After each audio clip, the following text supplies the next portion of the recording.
diri, ya, diri yang dipanggil diri, ada diri zahir, ya, ada diri zahir, ada diri batin, ada diri rahasia.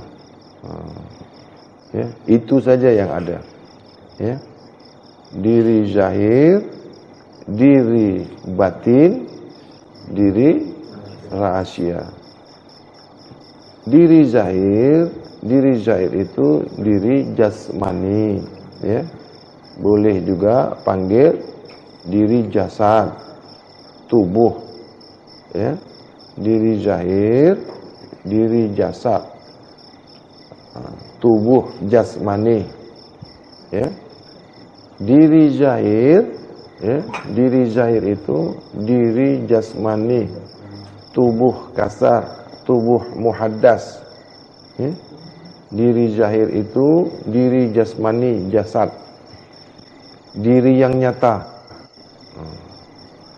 Kalau diri tajalli itu, ya, diri zahir, batin, rahasia.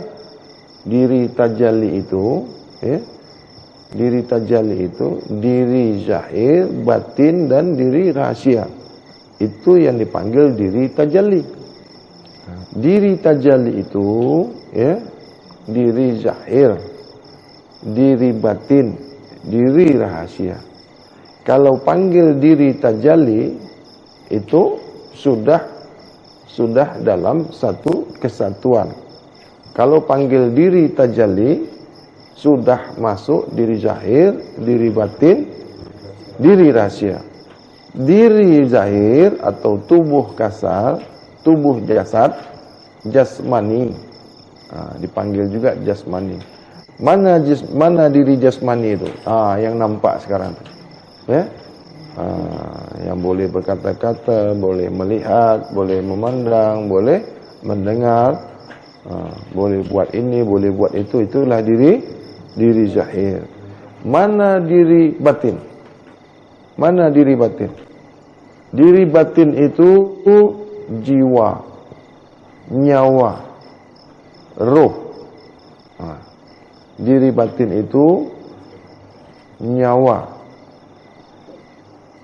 jiwa, ruh, nafsu, pikiran, hayalan, ilmu, hati, rasa. Itu diri batin. Coba ulang lagi tadi. Apa diri batin? Jiwa, nyawa, ruh, nafsu, pikiran, hati, rasa. 7. Itu diri batin. Diri zahir juga ada 7. Mata, telinga, mulut, hidung. 7, ya. Jadi ada indera zahir 7. Indera batin juga 7. Apa lagi? Diri apa lagi? Diri rahasia. Diri rahasia tak payah buka di YouTube, ya. Itu yang berbeza tuh. Diri rahasia nanti kalau sudah tutup YouTube baru kita buka. Itu yang orang cari-cari itu. Itu yang banyak orang cari. Yang banyak diketahui awam diri zahir, diri batin. Ya. Diri rahasia atau diri syir itu tak banyak yang tahu. Diri syir, diri rahasia.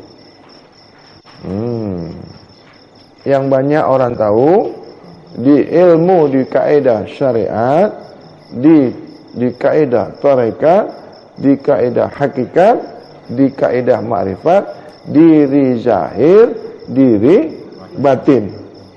Ada juga yang mengetahui diri jasmani, diri nurani, diri rohani, diri rabbani.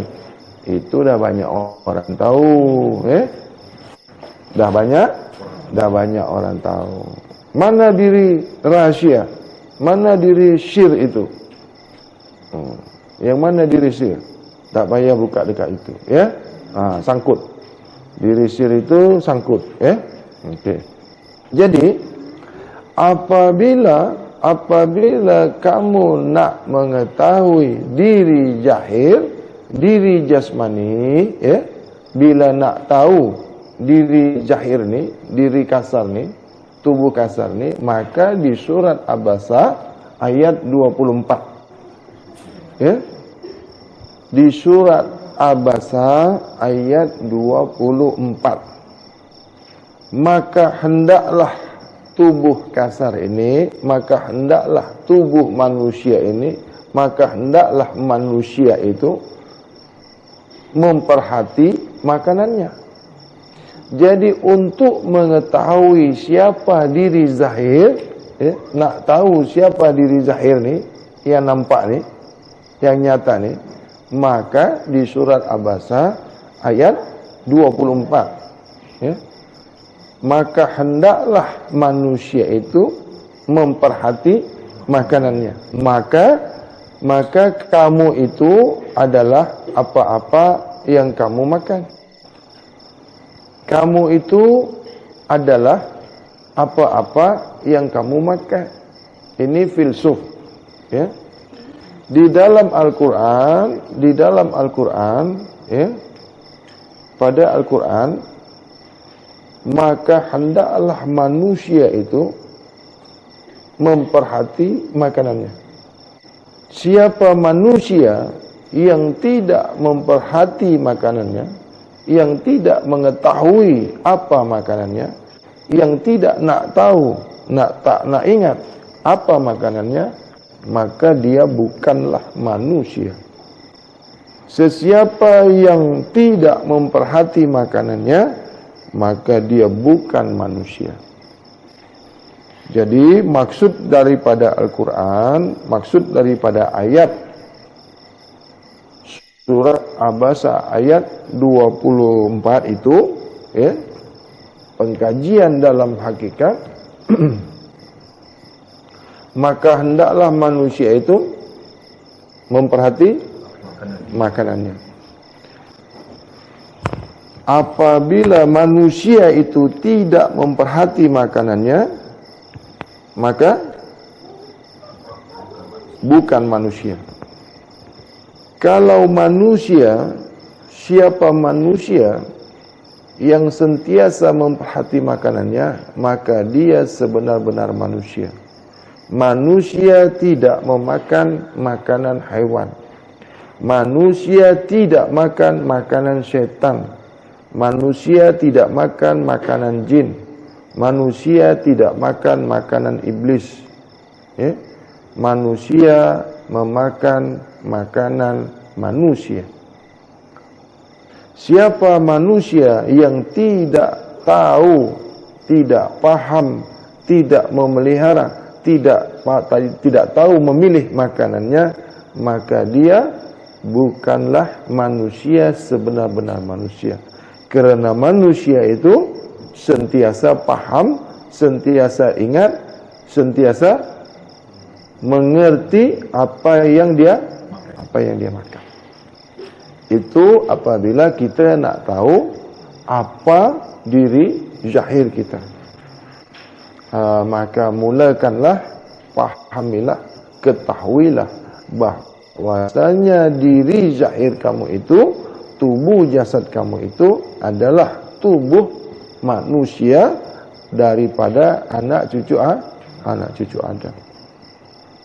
Maka daripada ayat surat Abasa ayat 24, ya, kalau kita merasa, kita rasa, kita tahu, kita ketahui, kita pahami bahwasanya diri zahir kita ini adalah manusia, maka hendaklah memperhati apa yang kita makan. Makanlah yang halal, baik lagi barakah. Makanlah makanan halalan, thayyiban, mubarakah. Nah, jadi kita nak jadi manusia yang mana? Kita nak jadi manusia, nak jadi diri yang mana? Adakah diri kita ini bukan diri sebenar-benar diri? Adakah manusia yang bukan manusia? Adakah manusia yang setengah manusia? Adakah manusia yang setengah haiwan, setengah setan, setengah iblis? Kita nak yang mana? Bagaimana kita nak tahu? Tengok apa yang kita makan. Mudah ya? Sangat mudah. Itu untuk mengenal diri zahir. Nah, bagaimana yang kita nak kenal diri batin? Sebagaimana kita mengenali diri zahir, begitu pula kita nak mengenal diri batin. Diri batin itu nyawa, jiwa, nafsu, hati, rasa, pikiran, ruh. 7 ya? Jadi kalau nafsu kita, nafsu sebenar-benar nafsu manusia itu ya, ada 7 tingkatannya ya, ada 7 peringkatnya. Yang pertama nafsu manusia, nafsu amarah ya. Jadi kalau manusia bernafsu amarah, dia bukanlah manusia. Nafsu amarah itu adalah nafsu haiwan. Jadi apabila ada manusia yang bernafsu nafsu amarah, maka sebenarnya dia bukanlah manusia. Dia manusia yang berhati haiwan, berhati binatang. Apabila manusia bernafsu amarah, sebenarnya dia bukanlah manusia. Dia haiwan yang berupa manusia. Dia binatang yang bertubuhkan manusia. Dia haiwan berbentuk manusia. Dia haiwan berwajah manusia. Dia haiwan berwujud manusia. Itulah kalau manusia bernafsu amarah. Ini kita mengenali diri batin. Nah, bagaimana manusia yang bernafsu lawamah? Nafsu lawamah ini nafsu syaitan, nafsu jin, nafsu iblis. Jadi apabila ada manusia ya, bernafsu lawamah, maka sebenarnya dia bukanlah manusia, tapi manusia setengah setan, setengah jin, setengah iblis. Sesungguhnya dia iblis yang berupa manusia. Sesungguhnya dia setan berwujud manusia.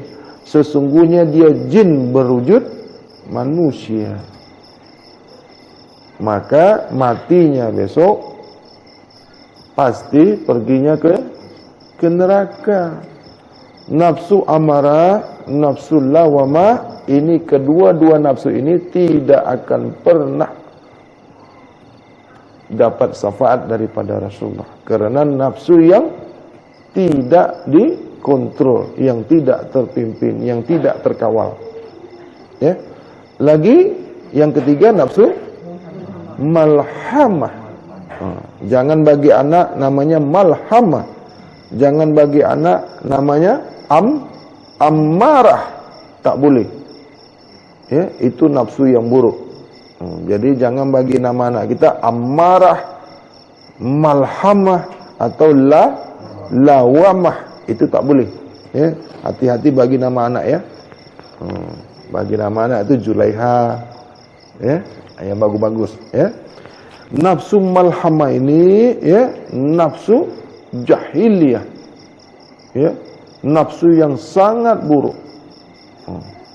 Nafsu dengki, khianat ya, suka mengkeji orang, buruk sangka, ini nafsu malhamah. Ini juga tidak akan pernah ya, dipanggil oleh Allah. Nafsu yang tidak dikenal Allah, nafsu yang tidak diridai Allah, nafsu yang dilaknat Allah, yaitu nafsu amarah, lawamah, malhamah. Adapun tingkatan peringkat nafsu yang keempat, yaitu nafsu mutmainnah, ya.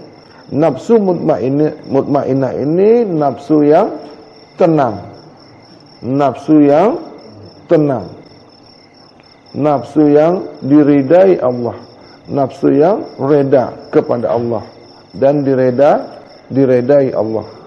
Apa itu nafsu mutmainnah? Nafsu yang tenang, jiwa yang tenang, hati yang, pikiran, pandangan, pemikiran, perkataan, rasa, semuanya tenang. Apabila diuji Allah, apabila datang sakit, apabila datang susah, jiwanya tenang. Apapun yang datang kepadanya tidak akan pernah tergoyahkan, tidak akan pernah bercelaru dalam pikirannya, tidak pernah suuzon kepada Allah. Apapun yang dibagi Allah, dia menerima, reda dan ikhlas. Susahkah, senangkah, sakitkah, sehatkah, kayakah, miskinkah, dia jiwanya tenang. Dihinakah, dikejikah, ditomoh orangkah, disakit hati orangkah, dituduh, difitnah orang, dia menerima dengan hati yang tenang, tidak pernah mengkeji orang. Dikeji orang, dia pun tenang. Dihina orang, dia juga tenang. Difitnah orang macam-macam, dia juga tenang. Tidak pernah dia merasakan apa-apa dari apa yang datang, yang dibagi kepadanya. Sesungguhnya nafsu mutmainnah inilah yang diredai Allah dan yang disuka Allah, yang dipanggil oleh Allah esok di kemudian hari. Wahai jiwa yang tenang, wahai hati yang tenang, wahai pemikiran yang tenang, wahai ilmu yang tenang, wahai rasa yang tenang, wahai perkataan yang tenang, masuklah engkau ke dalam golongan hambaku yang reda dan yang diredai. Jadi nafsu yang diredai Allah, nafsu yang dipanggil Allah, jiwa yang dipanggil Allah, jiwa yang dikehendaki Allah, jiwa yang dikasih Allah, jiwa yang disayang Allah adalah jiwa yang tenang, lagi menenangkan. Jadi jiwa yang tenang itu boleh menenangkan jiwa orang lain. Kalau jiwa yang tidak tenang, maka tidak akan boleh menenangkan jiwa orang lain. Bagaimana mau menyejukkan hati orang lain yang hatinya sendiri tidak tenang, tidak sejuk? Bagaimana seseorang itu boleh menyembuhkan seseorang, boleh bagi orang sehat, kalau dirinya, jiwanya tidak sehat? Bagaimana seorang guru mau tunjuk ajar kepada murid yang guru itu tidak sehat, tidak tenang, tidak smart, ya? Seorang orang tua yang tenang, seorang ayah ibu yang tenang boleh membagi anaknya yang tenang dan ketenangan.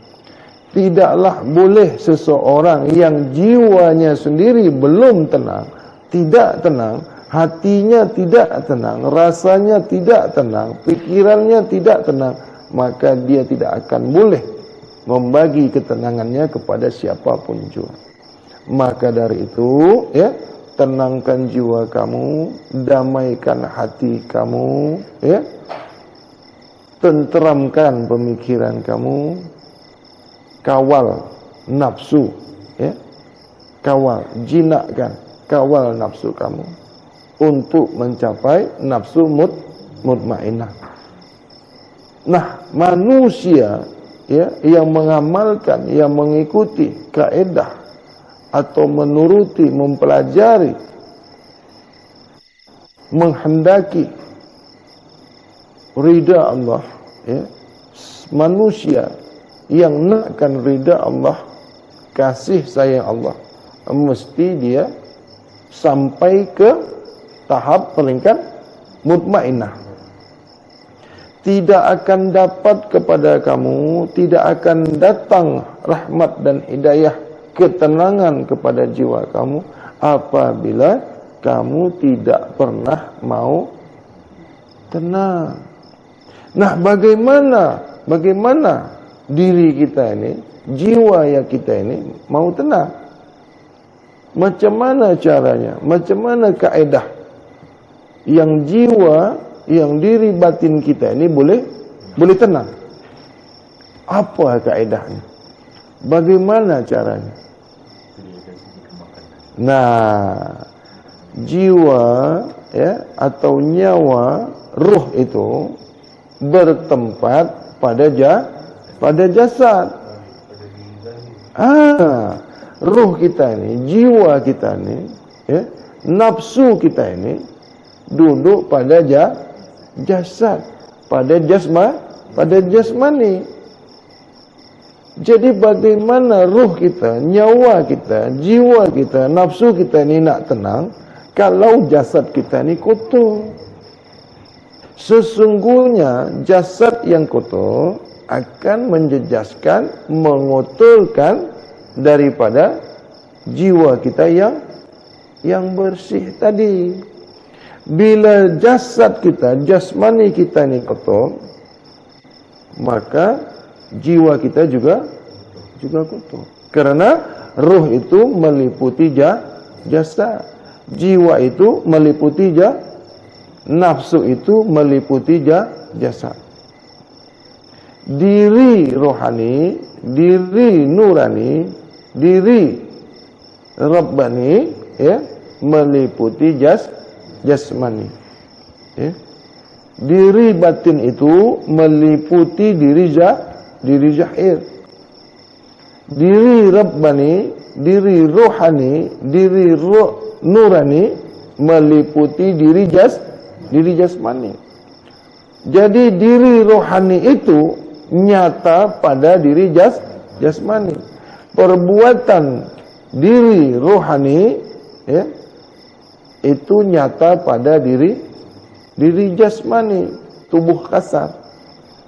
Nah, bagaimana nak tengok diri rohani kita ni? Tengok pada diri jasmani. Sesungguhnya yang zahir, yang nyata, perbuatan diri zahir itu adalah perbuatan diri batin atau diri rohani. Jadi apabila diri zahir kamu, apabila diri jasmani kamu itu kotor, kamu bentuk dari makanan yang kotor, maka diri nurani, diri rohani, diri rabbani tidak akan pernah tenang. Apabila diri jasmani kamu dibentuk, dibina daripada barang yang kotor, barang yang haram, maka akan menjadi tubuh jasad yang kotor. Apabila kita makan yang kotor-kotor, akan menjadi darah daging yang kotor. Apabila darah daging yang kotor itu membentuk diri jasmani kita, membentuk diri zahir kita, maka diri nurani, diri rohani, diri rabbani akan kotor dan tidak tenang.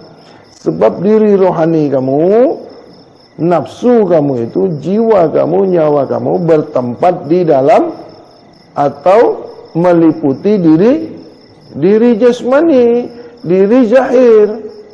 Nah, inilah kajian bab kesucian, ya. Tidak akan pernah tenang jiwa kamu, tidak akan pernah tenang nafsu kamu, tidak akan pernah tenang ruh kamu itu apabila kamu sentiasa makan yang haram, yang kotor. Haram itu maksudnya kotor kalau dalam bab kesucian. Ya. Barang yang haram, barang yang kotor, barang yang tidak bersih, ya, sebagaimana di surat Al-Maidah ayat 3. Di surat Al-Maidah ayat 3, Allah haramkan darah kepada kamu. Allah haramkan bangkai. Allah haramkan haiwan yang disembelih dengan tidak disebutkan atau tidak atas nama Allah. Ya. Nah, yang terutama darah itu haram. Ingat ini, Bang Hadi cakap darah itu haram. Darah apapun itu, selagi dia darah, mengalir pun, tak mengalir pun, darah beku pun, janji darah itu haram kepada kamu. Setetes pun, sedikit pun, sebesar zarah pun dia tetap haram. Jadi apabila kau makan darah, maka bentuk tubuh kamu itu kotor. Kamu sudah membentuk diri jasmani kamu itu dari barang yang kotor. Itulah sebabnya, itulah penyebabnya jiwa, nafsu, nurani, rohani, rabbani kamu tidak tenang. Itu. Nah, jadi ya, kaum hawasul hawas itu sentiasa guna akalnya, guna pikirannya, ya, bukan mengharamkan ikan, bukan mengharamkan ayam, bukan mengharamkan lembu, bukan. Itu semua halal. Inilah perbezaan kaum awam dengan kaum hawas, dengan kaum hawasul hawas. Berkali-kali Bang Hadi menjelaskan, Bang Hadi tidak pernah mengharamkan ikan, tidak pernah mengharamkan ayam, tidak pernah mengharamkan lembu, kambing dan semua-semuanya itu. Ya. Yang diharamkan itu darah, bangkai, itu yang ada di dalam Al-Quran. Nah, banyak yang mengatakan, banyak yang cakap Bang Hadi ini mengharamkan ikan. Bang Hadi dikatakan mengharamkan ayam, mengharamkan lembu, itu semua. Mana ada? Yang Bang Hadi cakap darah itu haram, bangkai itu haram. Ada yang cakap, wah ini ilmu Hindu lah, kata dia. Ilmu Hindu, tak boleh makan ini, tak boleh makan itu. Wah, itu berpulanglah. Ya. Tadi Bang Hadi sudah jelaskan, apabila kamu makan yang kotor, apabila kamu makan darah, itu haram. Darah babi itu haram ke tidak? Darah babi haram ke tidak? Macam mana darah lembu boleh halal?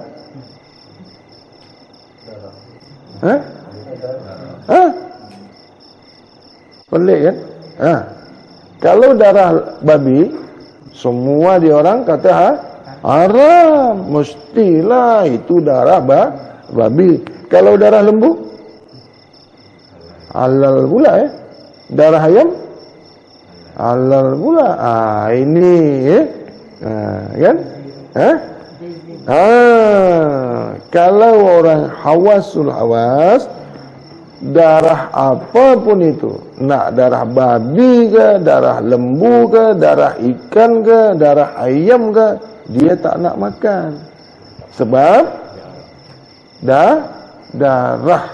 Kalau orang hawasul hawas, orang sufi, ya, orang guna akalnya, orang smart, orang manusia sebenar-benar manusia, dia paham darah itu tetap haram.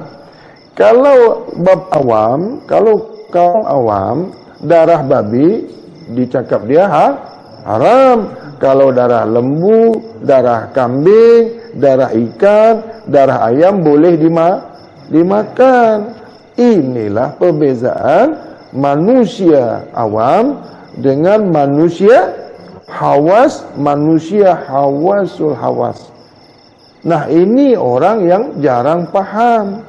Inilah orang yang tidak mengetahui bahwasanya manusia itu berperingkat-peringkat. Manusia ini banyak peringkatnya. Manusia ini banyak kaumnya. Manusia ini berkaum-kaum.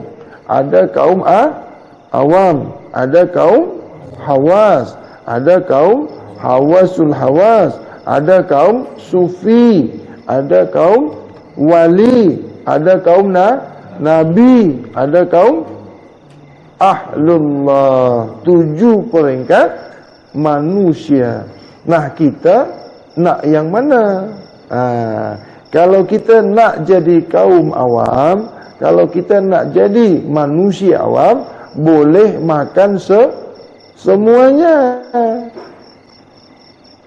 Boleh makan. Darah babi haram, darah lembu halal. Darah babi haram, darah kambing halal. Darah babi haram, darah ayam halal. Inilah hukum kaum awam. Kalau hukum di kaum sufi, semua jenis darah haram. Fikir elok-elok buka minda darah babi, darah anjing, darah kucing, tahu dia tu haram kan? Tahu kan? Oh, tak berani dia makan tu. Tapi kalau darah lembu, darah kambing, sebab manusia setengah lembu, sebab manusia setengah kambing, sebab manusia setengah kucing. Itu makanya darah lembu halal, sebab dia macam lembu juga, kan? Kalau kepala lembu, mesti suka darah lembu. Kalau kepala kambing, suka makan darah kambing. Macam tu, apa nama tu? Apa vampir apa? Yang filem hantu tu. Apa nama? Dracula. Itu. Itu kan suka makan darah tu. Kan? Nah, bukan lagi darah hewan dimakan dia. Darah orang pun, darah bini dia pun dimakannya juga. Sebab apa? Setengah hantu. Ayalah kita kecil-kecil ini kita untuk kita saja ya. Jadi engkau orang jangan marah tengok orang makan darah ya. Jangan marah, jangan keji ya. Jangan tomoh orang ya. Jangan mengata orang, oh kau ni kenapa kau makan darah, kenapa kau makan hewan, jangan ya. Sebab dia tidak paham, sebab dia tidak mengerti, sebab dia tidak mengetahui siapa dan apa dirinya. Sesungguhnya diri kamu itu dilahirkan, dijahirkan ke dunia dalam keadaan suci lagi bersih lagi suci. Tiap-tiap manusia, tiap-tiap seorang anak cucu Adam dilahirkan dalam keadaan fitrah bersih suci. Maka hendaklah kamu menjaga kesucian diri kamu. Maka hendaklah kamu sentiasa mensucikan diri kamu. Sesungguhnya Allah suka kepada siapa yang sentiasa mensucikan dirinya. Sesungguhnya Allah suka kepada sesiapa yang sentiasa mensucikan dirinya. Jadi sesiapa yang sentiasa mensucikan dirinya, maka disuka Allah. Apabila engkau nak disuka Allah, disayang Allah, dikasih Allah, maka kamu hendaklah sentiasa mensucikan diri zahir kamu, diri batin kamu. Bagaimana mensucikan diri batin? Sucikan diri zahir kamu. Bagaimana mensucikan diri zahir kamu? Makanlah makanan yang bersih. Makanlah makanan yang halal. Makanlah yang halal, baik dan barokah. Itulah kaedah cara membersihkan, mensucikan diri zahir. Ini kaedah bab kesucian. Bab kaum hawas dan hawasul hawas. Kalau bab orang awam, dia tak nak benda ni. Dia tak akan percaya. Dia tak nak. Sebab sudah terbiasa dari nenek moyangnya makan yang kotor. Dia tidak faham darah itu kotor. Dia tidak ketahui dan dia tidak percaya dan dia tidak yakin bahwasanya darah itu haram. Dia tidak faham. Jadi jangan marah, ya. Jangan gaduh pasal makan ni. Jadi kalau kawan kita, saudara kita, adik-beradik kita, dia nak makan daging ikan dengan darah-darahnya, biar dia, ya. Dia makan ayam dengan darah-darahnya sekali, biar dia. Dia makan lembu, dia makan dengan darahnya, dengan taik-taiknya sekali dia makan, jangan heran. Kan bukan kita yang makan. Kita nak sehat, kita nak baik, kita pikiran kita nak bersih, hati kita nak bersih, nak suci. Esok kembali kepada yang Maha Suci. Sesiapa yang tidak disuka Allah, tidak akan diredai Allah. Sesiapa yang tidak disuka Allah, tidak dikasihi Allah, tidak disayang Allah, karena Allah tidak suka. Apapun yang kau buat, apapun yang kau amalkan, apabila Allah tidak suka, maka semuanya salah. Allah tak suka dengan kita. Apapun yang kau buat, apapun yang kau lakukan, kalau Allah tidak suka, bagaimana? Semua salah. Tak tenang. Tak tenang. Sebab Allah tak suka. Kau buat baik pun Allah tak suka. Kau buat buruk lagi Allah tak suka. Macam bos, engkau kerja satu company, bos kau tak suka. Kau buat baik pun salah. Apapun yang kau buat, salah ke, baik ke, buruk ke, tetap salah sebab tak suka. Itulah jiwa kita tidak tenang. Kalau kau kerja dekat bos, majikan, satu company, bos kau tak suka, kau tenang tak? Tenang tak? Macam itulah Allah. Sesiapa yang tidak disuka Allah, tidak diredai Allah, maka hidupnya tidak tenang, jiwanya tidak tenang, pikirannya tidak tenang, matinya pun tak tenang. Hidup tidak tenang, mati juga tidak tenang. Banyak duit pun tak tenang, tidak berkah, sebab Allah tak suka. Allah tak suka kepada kamu. Kamu suka makan yang kotor. Apabila suka makan yang kotor, pikiran kau kotor, hati kotor, pandangan kotor, pendengaran kotor, khayalan kotor, rasa pun kotor. Maka tiadalah keberkahan Allah kepada kamu. Maka tiadalah kamu disukai Allah. Kau dilaknat Allah, kau dibenci Allah. Apalagi nak sembahyang. Sembahyang tu buat baik tak? Buat baik. Kalau Allah tak suka, itulah yang buat sembahyang itu jadi tak khusyuk. Itulah yang buat sembahyang jadi tak betul. Terlampau banyak makan yang kotor-kotor, terlampau banyak berkata yang kotor, terlampau banyak memandang yang maksiat, terlampau banyak mendengarkan yang maksiat, terlampau banyak memikirkan yang maksiat, terlampau banyak berbuat yang maksiat. Sampai bila pun kau tak akan tenang sembahyang. Tak akan tenang. Mana ada orang yang sembahyang makan yang kotor? Mana ada orang yang solat bercakap yang kotor? Mana ada orang yang solat berpikiran yang kotor? Mana ada orang solat memandang yang maksiat? Tak ada. Kalau betul solatnya betul, selipar dekat masjid tak hilang dah. Tung dekat masjid tak hilang. Macam mana solat? Balik bawa selipar, bawa sandal, bawa kasut orang. Tung duit dekat masjid boleh hilang.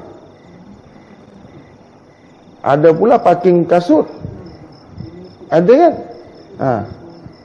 Nak pergi masjid, nak pergi sembahyang, ada tak parking kasut? Parking slipper? Parking sandal ada tak? Ada kan? Itu pasal takut hilang. Siapa yang ambil tu? Orang-orang sembahyang juga. Sebab apa? Buang yang buruk, ambil yang baik. Dia buang yang buruk, kasut dia yang buruk dia buang, dia ambil yang baik. Ini apa ni? Ini kerana jiwa yang kotor, hati yang kotor, pikiran yang kotor. Ini semua dari makanan yang kotor. Ini semua makanan yang haram, makanan yang bercampur, yang halal dan yang haram. Setengah halal, setengah haram. Yang dikatakan haram itu tidak ada halal di situ. Yang dikatakan halal itu tidak ada lagi yang haram di situ. Yang dikatakan makanan halal tidak ada setetes yang haram di situ. Barulah dipanggil makanan halal. Jadi apabila kamu makan yang halal masih terdapat yang haram di situ, itu belum halal. Banyak yang makan, dia berkata dia makan makanan yang halal, tapi masih ada yang haram di situ, dia cakap itu halal. Yang kamu makan itu halal, ya. Tapi ada setetes yang haram di situ, halal ke tu? Itu setengah halal, setengah haram. Daging itu kan halal, darah haram. Apabila kamu makan daging, maka termakan darah. Karena darah itu, rumahnya darah itu, tempatnya darah itu daging.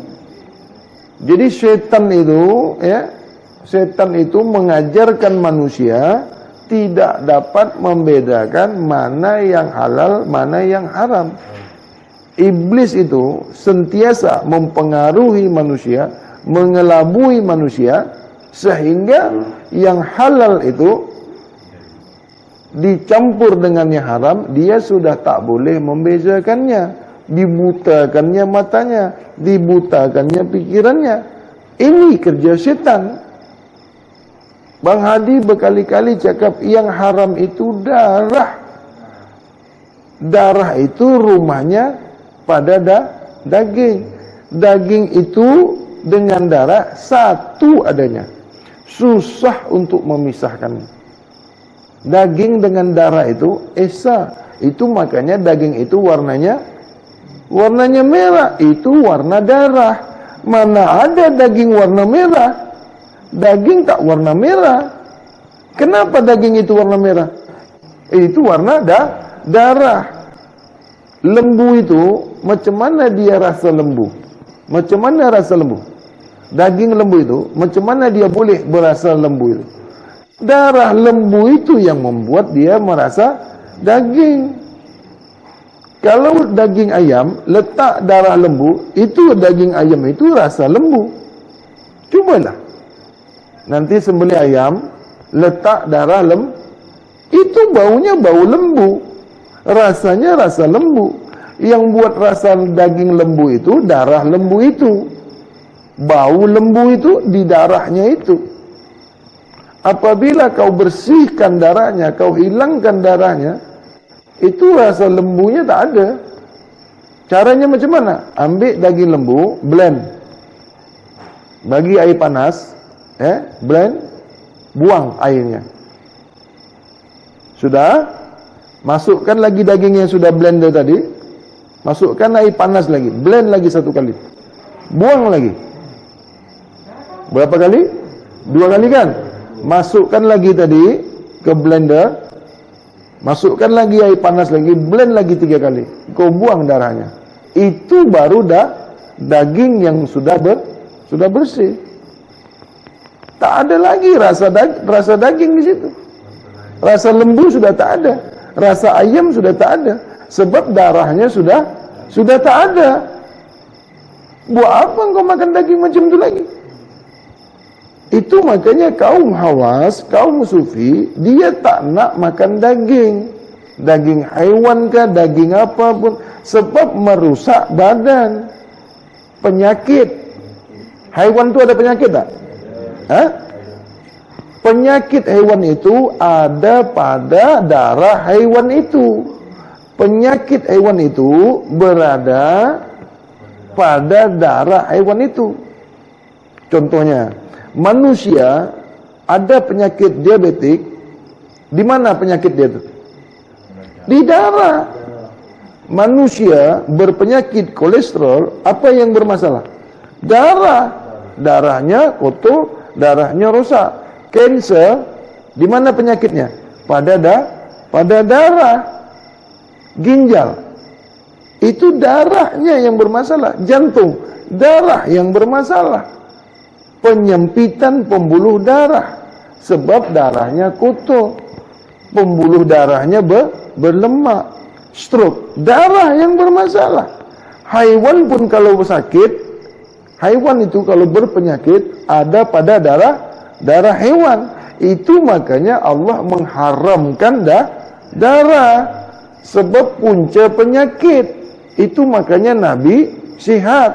Nabi tidak makan yang berdarah-darah. Nabi tidak makan bangkai. Nabi tidak makan haiwan. Nabi tidak makan binatang. Nabi tak suka. Itu makanya Nabi sihat.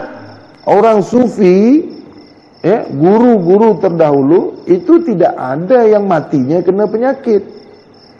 Guru-guru sekarang matinya diabetes, kolesterol, jantung, ginjal, leukemia, cuci darah, cuci otak, cuci ginjal, cuci jantung, semua nak dicuci dia.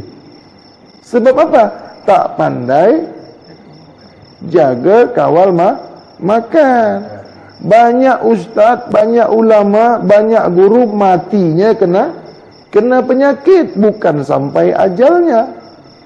Mati dekat rumah sakit, mati dekat hospital, dia kata apa? Sampai ajal dah. Bukan Allah panggil kau, itu penyakit hantam kau, virus. Itu yang matikan dia, bukan Allah. Bukan Allah yang matikan dia. Penyakit rosak, jantung rosak, matilah. Ginjal rosak, matilah. Darah rosak, mati. Itu usia belum habis lagi. Inilah banyak orang awam, mati dekat hospital, dia kata apa? Sampai ajal dah. Sampai ajal. Kanser ambil dia, kanser hantam dia, dia kata sampai ajal.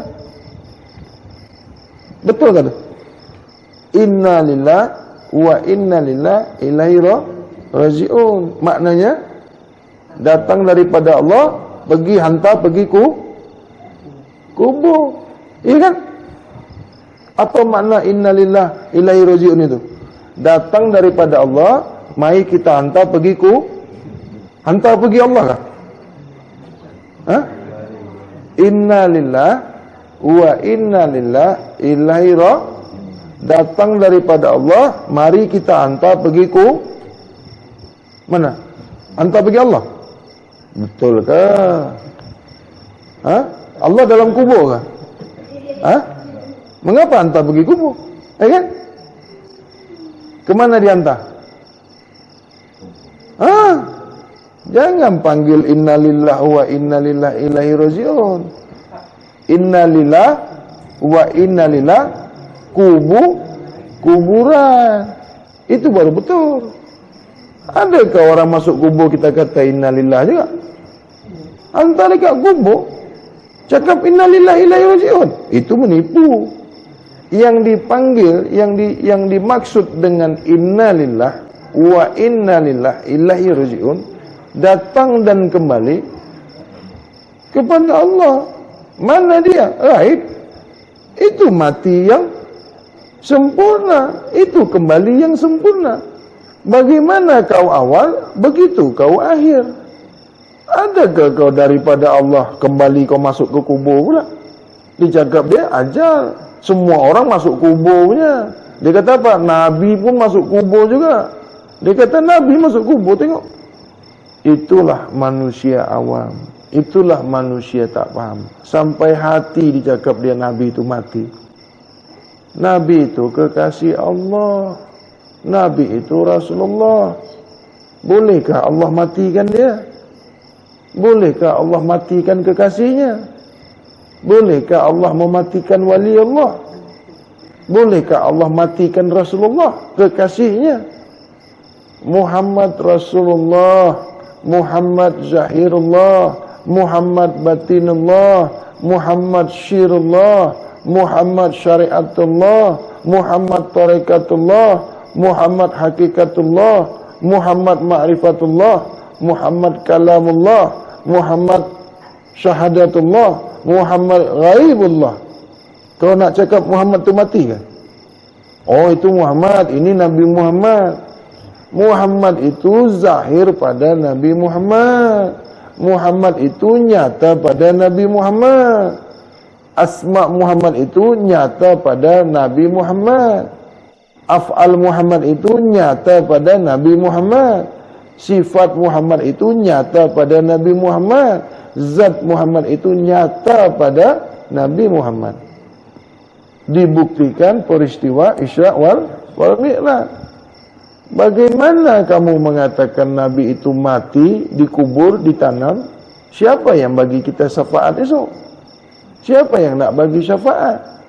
Nabi kita lah yang bagi kita syafaat besok. Sesiapa yang mengatakan nabinya mati, nabinya ditanam, dia tidak akan pernah mendapat syafaat daripada Nabi. Dia tidak akan dapat keberkahan.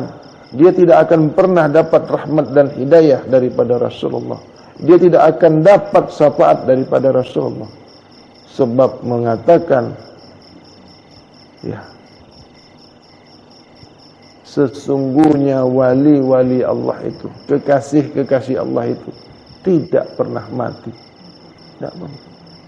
Tapi manusia jahiliyah, manusia yang tidak paham, manusia yang tidak kenal, dia mengatakan Nabi itu, Rasul itu mati. Maka kau tidak akan mendapat syafaat daripada Rasulullah. Kau tidak akan pernah mendapat rahmat daripada Rasulullah. Kau tidak akan pernah mendapat hidayah daripada Rasulullah. Kau tak akan berjumpa dengan Rasulullah. Tidak akan pernah. Jangan lagi Nabi, wali saja tak pernah mati. Lagi Nabi, wali Allah itu tidak pernah mati. Terlebih-lebih lagi Nabi, terlebih-lebih lagi Rasulullah. Wali Allah, ahlullah saja itu tak mati, tidak pernah mati. Apabila ada seorang wali, dia mengaku wali tapi dia masuk ke dalam kubur, itu bukan wali, itu kuali, itu wali penipu. Mana ada wali suka makan kotor-kotor? Mana ada wali suka makan darah? Mana ada wali suka makan bangkai? Mana ada wali suka makan? Yang pandai beranak, yang pandai kawin, yang ada nafsunya, yang pandai gerak, yang boleh bunyi. Itu semua makhluk. Tak ada wali yang makan kotor-kotor. Itu bukan wali, itu wali penipu. Tidak ada seorang guru yang makan yang kotor-kotor. Tak ada guru sebenar-benar guru yang macam bangkai. Itu guru penipu. Mengapa kau guru tak ada bab kesucian ni sama kau? Guru apa kau? Guru kotor. Itulah kau mengajarkan murid kau yang kotor-kotor. Sebab kau pun kotor juga.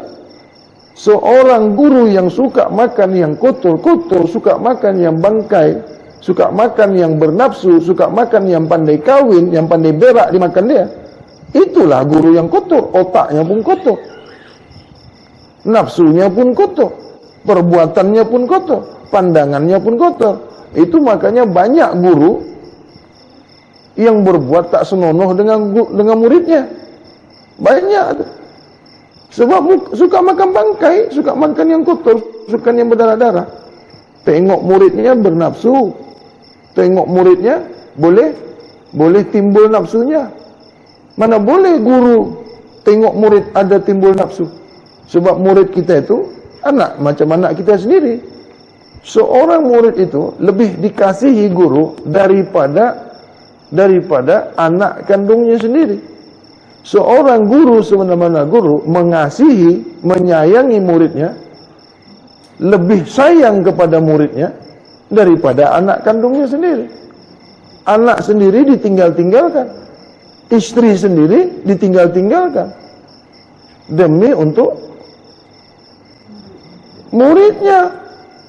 Sebab tanggung jawab istri ini sampai mati, tanggung jawab anak ini sampai dewasa, sampai balik. Tanggung jawab murid, tanggung jawab guru kepada murid sampai di hadapan Allah, sampai di yaumil masyar, sampai di akhirat. Tanggung jawab guru kepada murid.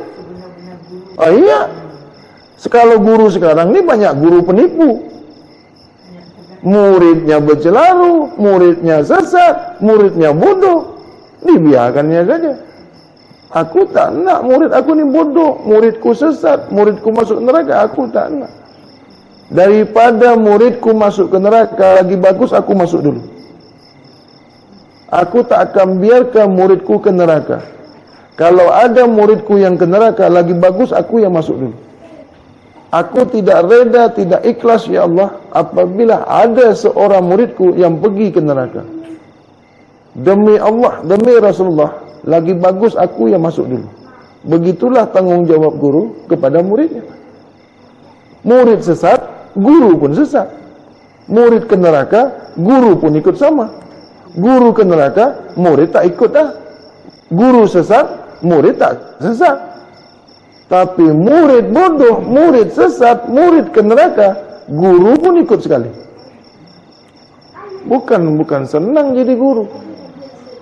Ingat senang tak kita dipanggil guru? Dipanggil guru itu senang. Oh, iya. Satu kaki di neraka, satu kaki di surga. Silap, dua-dua kaki masuk ke neraka. Tanggung jawab istri sampai mati. Tanggung jawab anak sampai balik, sampai dia berkahwin, sampai dia dewasa. Tanggung jawab murid, tanggung jawab guru kepada murid sampai di hadapan Allah, sampai yaumil masyar, sampai yaumil akhirat, sampai kiamat dunia ni. Iya, sebab aku macam gitu juga sama guru aku. Kalau guru tidak bertanggung jawab kepada murid, itu guru bodoh. Itu guru penipu itu. Tak layak jadi guru. Kau tak tahu jadi guru, jangan kau jadi guru. Murid ini harus sampai ke Tuhannya. Murid ini harus kenal ke Tuhannya. Murid ini harus menyaksikan Tuhannya. Murid ini sebagaimana gurunya. Kalau guru menyaksikan Tuhannya, murid juga harus sampai ke Tuhannya. Guru mengenal Tuhannya, murid juga harus kenal Tuhannya. Mana boleh guru paham Tuhan, murid tak tahu Tuhan. Ini guru penipu. Lagi bagus kau jadi hantu aja. Senang sangat kau dipanggil guru kalau kau tak bertanggung jawab dengan murid kau. Tak payah kau jadi guru, tak cukup syarat jadi guru. Tak boleh. Banyak sekarang guru mengajar, mentunjuk ajar ma'rifatullah yang dia sendiri tak sampai ma'rifatnya. Dia sendiri belum sampai ma'rifatullah, dah tunjuk ajar orang ilmu ma'rifatullah. Tak boleh. Jangan kau mau dipanggil guru, jangan kau mau mengakui kau seorang guru apabila kau tak boleh menyampaikan muridmu kepada Tuhanmu. Jangan kau mengaku guru ma'rifatullah apabila kau tak boleh tunjuk ajar murid kau sampai murid kau itu ma'rifatullah juga. Banyak terjadi sekarang guru tak sampai ma'rifatnya mengajarkan muridnya ma'rifatullah. Ini apa jadinya? Bukan tak banyak guru menipu murid. Akhirnya murid pun menipu guru. Murid menipu guru, guru menipu murid, dua-duanya penipu. Apa jadinya? Kalau guru menipu murid, itu sudah biasa. Kalau murid menipu guru, kalau guru boleh ditipu murid, itu guru palsu. Kalau guru boleh ditipu murid, itu guru penipu. Tak malu kah? Tak malu kah guru, seorang guru mengaku guru, boleh ditipu murid? Malu ke tidak? Mana boleh seorang guru ditipu sama murid? Tak boleh. Tak. Guru sudah kenal Allah, guru kenal Tuhan. Kudrat iradat Allah. Macam mana murid boleh menipu guru? Tak boleh. Itu guru palsu, bukan guru itu. Guru penipu. Wa qul ja'al haq wa jahaqal batil innal batil kana jahuqa. Kau teruskanlah hati kau tu. Kekejian yang ada dalam diri kau tu teruskan. Aku tak boleh berbuat apa-apa kepada kau, tapi Tuhanku tidak akan pernah berpihak kepada yang keji, tidak pernah berpihak kepada yang batil. Sesungguhnya yang batal, yang betul itu akan hancur lambat atau cepat. Ya. Buat apa aku doakan kau yang tak elok? Kita tak payah berbuat salah dengan orang, tak payah kita doakan orang yang tak elok. Tapi Tuhan sendirilah yang menghancurkan. Jadi untuk menghancurkan yang batil itu bukan dengan yang batil. Menghancurkan kemungkaran itu bukan dengan kemungkaran. Menghancurkan yang salah itu bukan dengan cara yang salah. Bukan. Nabi kita saja dikeji orang. Nabi itu dikeji orang. Difitnah orang, dituduh orang gila, dituduh orang penipu, dituduh orang sihir. Nabi. Lagi aku ni bukan nabi. Aku ni ubi. Tak ada apa benda. Jadi biasalah kita dikeji orang. Sebab apa? Berbuat yang baik ini, menjalankan fi sabilillah ini memang sakit, memang berat, ya, tak mudah. Nabi, paman dia sendiri, bapak saudara dia sendiri mengkeji dia. Nabi kita dikeji orang, dihina orang, tak pernah Nabi membalas. Tak pernah Nabi minta kepada Allah, ya Allah hancurkan dia, ya Allah bunuh dia. Tak pernah. Alhamdulillahirabbil alamin. Beginilah kita fi sabilillah. Beginilah kita menjalankan yang baik, tunjuk ajar kepada yang baik. Inilah tadi tajuk kita, jiwa yang tenang. Tak payah kita balas keburukan itu dengan keburukan. Tak boleh kita membalas kekejian dengan kekejian, tak payah. Yakinlah sesungguhnya Allah itu berpihak, berdiri di atas yang benar. Saya berapa lama iya. Kita tunjuk ajar yang elok aja susah.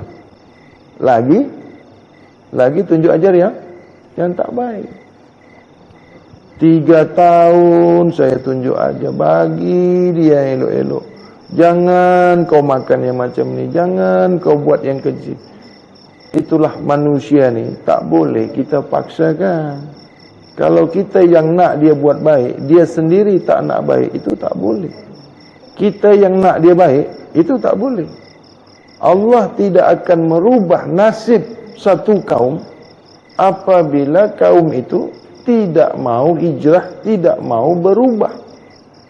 Allah tidak akan sembuhkan satu penyakit pada seseorang itu apabila orang itu tidak mau sembuh. Jadi Allah bagi kepada yang nak. Allah bagi kesembuhan itu kepada orang yang nak sihat. Allah nak merubah nasib kaum seseorang itu apabila kaum itu sendiri nak berubah. Jadi kalau kita yang nak dia baik, itu tak boleh. Contoh, seorang ayah nak anaknya itu baik, itu tak boleh. Yang nak baik itu ayahnya, anaknya tak nak baik. Contoh Nabi Nuh dengan anaknya, istrinya. Nabi Nuh nak anaknya baik, Nabi Nuh nak istrinya. Apa Allah cakap? Itu bukan anakmu, itu bukan istrimu, tinggalkan dia. Saya macam tu juga. Saya dah tunjuk ajar anak saya, dah tunjuk ajar isteri saya, dia tak nak juga, saya tinggalkan. Sebab amanah ini kan daripada Allah. Anak isteri kita ini kan daripada Allah. Ya Allah, kalau betul amanah ini datang dari yang baik, sebab engkau baik ya Allah, sebab engkau kasih sayang ya Allah. Tapi apabila istriku ku tunjuk ajar yang baik, yang elok, dia tidak mau juga, maka aku kembalikan amanah ini kepada engkau ya Allah. Itu. Sedangkan orang lain saja nak ikut saya, murid-murid saya beribu-ribu itu mau ikut saya, adakah istri saya tak nak ikut pula? Orang lain saja minta sarahan saya, orang lain saja minta nasihat saya, orang lain saja ikut apa yang saya cakap, adakah istri saya tak ikut? Adakah istri kita sendiri tak patuh, tak ikut dengan kita? Lagi baik. Ya tak? Tak payahlah. Ada di dalam ni nanti dia marah pula dengan aku. Aku tahu dia selalu ikut dalam live ni. Tapi memang macam itu. Hukum tetap hukum. Aku sayang kepada engkau. Sayang. Maka dari itu ikutlah yang baik itu. Jadi kalau kau sendiri tak ikut dengan aku serahkan balik kau kepada Allah. Sayang anak ditangis-tangiskan, sayang istri ditinggal-tinggalkan. Berapa lama saya tinggal-tinggal tu? 1 bulan tu 2-3 hari je di rumah. Sampai sehari, esok dah pergi lagi. Terkadang 2 hari, saya dah pergi lagi. Demi untuk umat ni, demi untuk syiar agama Allah, fisabilillah. Terkadang terduduk saya ni sendiri. Macam mana kau ni? Aku ni kan amanah Allah juga, kata dia. Aku ni isteri kau juga. Tapi kan kau tahu aku ni kerja aku macam ini. Janji di rumah tu ada tak kurang lah. Apa yang kau nak makan apa. Sebab kau ni amanah Allah, maka Allah yang mencukupkan kau. Tapi tak pula lah kau susah sangat sampai tak makan, tak adalah, berlebih adalah. Kita orang hakikat ni mesti faham lah apa-apa yang kita nak bagi belanja isteri kita kan. Kalau tak cukup kita pun berdosa pula kan. Tak lama lah, 1 pekan aja, seminggu aja. Boleh rindu kan. Isteri kalau selalu ditinggal-tinggalkan, kita balik tu kan rindu. Kan? Macam tu. Apa tadi kajian kita lagi tadi? Dah cerita bini pula. Diri yang suci, ya, dikenal diri yang maha suci. Diri yang maha suci itu tak akan pernah kenal dengan diri yang kotor. Diri maha suci itu tak nak dengan diri yang kotor. Apabila diri kamu nak dikenal oleh diri yang maha suci, maka sucikanlah diri kamu, diri zahir, diri batin kamu, boleh dikenal diri yang maha. Sebab diri yang maha suci suka kepada diri yang sentiasa mensucikan diri. Diri yang maha suci itu suka kepada diri yang sentiasa mensucikan dirinya. Tidak akan boleh kembali diri yang kotor itu nak kembali kepada diri maha suci. Itu tak akan pernah terjadi.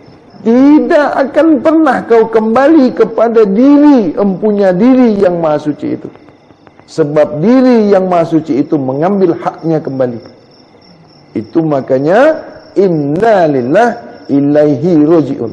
Ini bermakna diri kau itu diminta untuk kembali kepada empunya diri. Sebab kau itu hak daripada Allah. Kau itu kepunyaan Allah. Itulah janji, itulah ikrar, itulah sumpah diri Allah itu meminta haknya kembali, mesti kembali kepada empunya diri maha suci. Ketahuilah engkau itu dicipta daripada diri yang maha suci. Kau itu zahir daripada diri yang maha suci. Engkau itu nyata daripada diri yang maha suci. Kau itu wujud daripada diri yang maha suci. Pastilah kau diminta untuk kembali kepada diri yang maha suci juga. Sesiapa yang tak boleh mengembalikan amanah dirinya kepada empunya dirinya, maka celakalah dia di dunia, di alam barzah, di alam mizan, di alam yaumil mahsyar, dan di alam akhirat, di alam dunia kiamat. Maka hancurlah kau, leburlah kau, binasalah kau diri zahir yang kau tak pernah mengenali diri batin. Hancur. Karena mati itu empat perkara. Yang pertama, hancur jasad, binasa jasad, roh tak pun kembali. Yang kedua, hancur jasad, binasa jasad, roh kembali. Yang ketiga, jasadnya utuh, jasadnya bagus, rohnya kembali. Yang keempat, jasad dengan ruhnya, dengan jiwanya, dengan nyawanya, dengan nafsunya, dengan ilmunya, dengan amalnya, semuanya sempurna kembali kepada empunya dirinya kembali. Ini yang keempat ni tak banyak orang suka. Tak banyak. Itu makanya jangan paksa.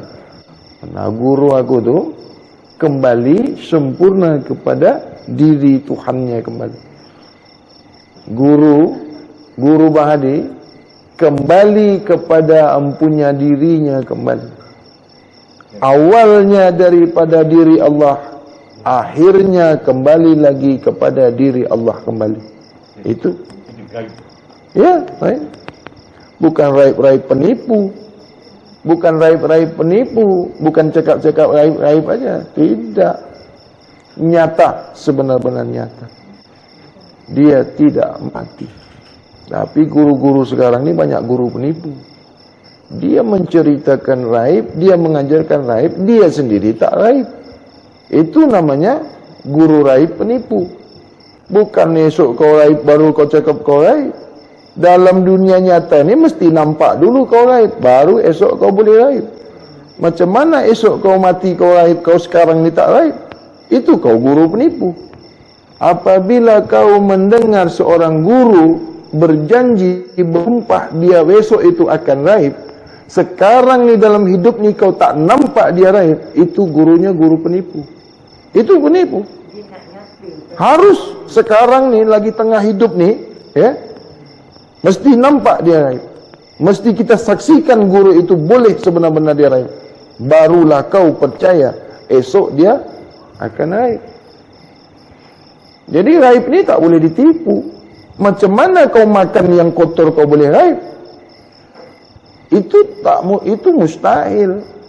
Seorang guru bercerita dia raib, esok dia raib, tapi semua dimakannya, itu guru penipu. Tidak ada raib kalau tidak di bab kesucian. Tak boleh. Orang makrifat tak ada raib dah. Orang tarekat hakikat tak gaib, itu penipu. Bab syariat, tarekat, hakikat, makrifat tak ada yang gaib. Tak ada. Boleh kita buktikan. Tengok dia. Buka kuburnya tu. Kalau betul guru kau gaib, buka kubur guru kau tu. Kalau guru kau cakap guru kau tu gaib, buka kuburnya. Ada tak di situ? Nah, ada tingkatan gaib, ada gaibnya dalam gaib. Ada gaib sebelum dia gaib. Ada gaib sesudah dia gaib. Ini aja tak banyak guru yang tahu, tak ada guru yang paham. Sebab dia gurunya tak gaib. Macam mana dia nak belajar, nak tahu apa itu gaib? Gurunya sendiri tak gaib. Itulah guru penipu namanya. Seorang yang belajar dengan guru yang gaib, baru dia paham apa itu gaib. Sebab gurunya betul-betul gaib. Guru yang gaib mengajarkan bab kesucian. Sebab itu yang boleh gaib. Suci diri zahir, suci diri batin, suci diri rahasia. Sebab kau daripada yang maha suci, kembali kepada yang maha suci. Mana mungkin kau kotor boleh kembali kepada yang maha suci? Mana dapat kau innalillah ilaihi raji'un, semua kau makan? Tak akan boleh. Jadi mudah saja kalau kita nak tengok guru itu betul-betul esok nak gaib, itu boleh nampak. Sebab kalau kita makan yang kotor ni, jasad kita ni berat ke dunia, kotor. Orang yang gaib ni darahnya mesti putih, bukan merah darahnya. Guru juga macam itu. Kalau ada seorang guru dia berkata esok dia gaib, potong tangan dia itu. Tengok, betul tak darahnya putih? Kalau darahnya merah, itu gaib penipu. Sebab aku dah tengok guru aku, tak ada darahnya yang merah lagi. Itu saat salim kan darahnya putih, bukan merah darahnya. Moyang kau tu darahnya putih. Iya, itu makanya orang kalau gaib ini, itu boleh dibuktikan. Kalau kau bercerita kau esok gaib, darah kau tu masih merah, itu tak mungkin. Sebab kita ni nak berpindah alam, kita nak masuk ke zat mutlak. Itulah bab gaib, bukan zat asam. Itulah zat mutlak. Sekarang ni saja kalau mau masuk kau di zat mutlak, kau harus putih, harus bersih. Semua makanan kau, pikiran kau, hayalan kau, pandangan kau mesti suci. Hati kau mesti suci. Suci zahir dan batin, suci rahasia kamu. Kullu jasad mesti suci. Barulah kau boleh kembali ke maha suci. Apabila dirimu tidak suci, tidak akan kembali kepada diri yang maha suci. Sebab diri yang maha suci itu zahir asmanya kepada diri kau, zahir afalnya kepada diri kau, zahir sifatnya kepada diri kau, zahir zatnya kepada diri kau. Itulah nyata diri yang suci. Bukan Tuhan yang suci itu yang zahir kepada kau. Itu kafir jindik kau jadinya.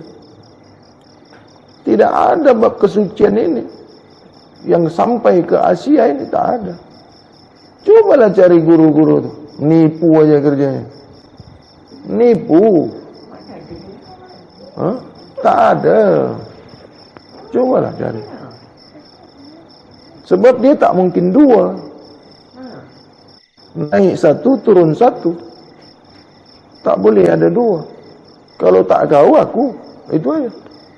Itulah sekarang ni banyak orang yang bercerita gaib tapi tak faham apa itu gaib, macam mana jalannya, macam mana menujunya, macam mana kaedahnya, dia tak faham.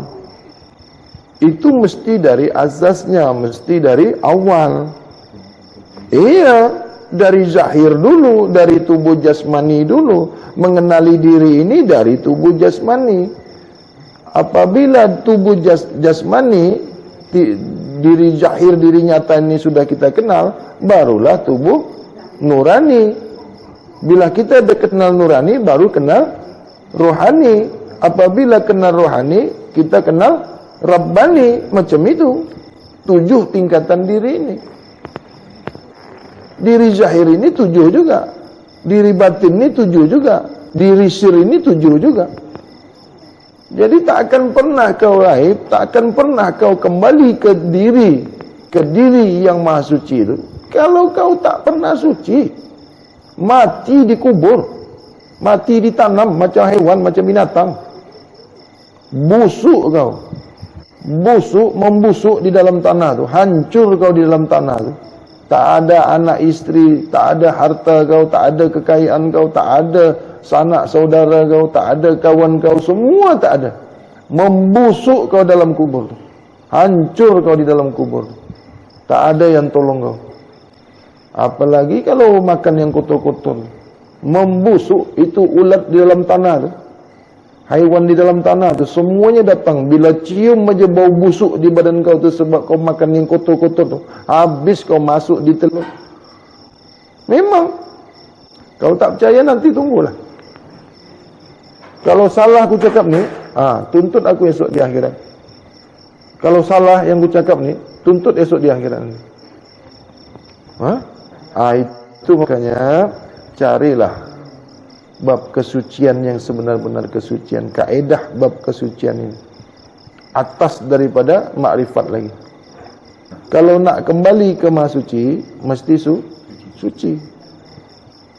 Banyak orang tak nak kembali ke maha suci, banyak kembali ke kubur.